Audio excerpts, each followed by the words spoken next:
بسم اللہ الرحمن الرحیم۔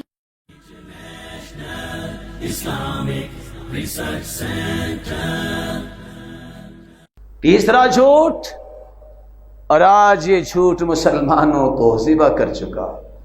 کفى بالمرء كذبا ان يحدث بكل ما سمع، سنی سنائی بات کو آگے پہنچانا بھی جھوٹ ہے۔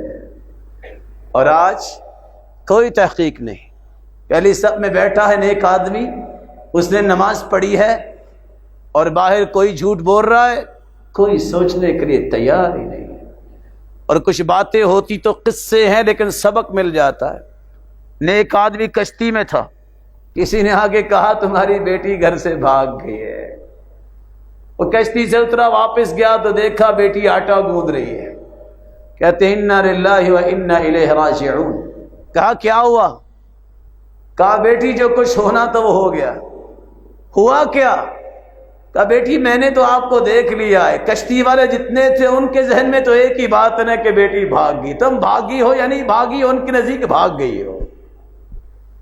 اور یاد رکھنا صحیح الجامع کی روایت، من قال فی مسلم ما لیس فی اسکنہ اللہ ردغة الخبل حتی یخرج مما قال ولیس بخارج۔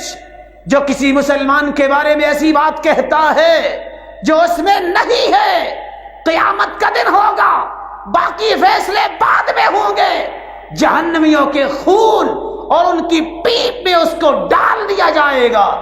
اللہ فرمائیں گے دلیل پیش کر دو، وہ ایسا تھا نکل آؤ۔ اور حدیث کہتی ہے وَلَيْسَ بِخَارِجٍ، جب وہ ثابت نہیں کر سکے گا نکل کیسے سکے گا؟ اپنے آپ کو بچاؤ، مسلمانوں کو بچاؤ، سنی سنائی بات کو یقینی بات نہ سمجھو، رک جاؤ آگے منتقل کرنے میں۔ اور بعض ایسے اللہ ان کو ہدایت دے، میسج کرنے والے ہوتے ہیں، یہ میسج کر دو اتنا پروفٹ ہوگا۔ اگر اتنا پروفٹ ہوگا تو تم تو پروفٹ کی پلاننگ کرتے نظر آتے، تو میسج کی طرف ہی لگے ہوتے۔ اتنا نہ کرو کہ یہ نقصان ہو جائے گا، تیرا اگر نقصان ہویا ہوتا تو ہاسپٹل داخل ہوتا کہ تو میسج کر رہا ہوتا۔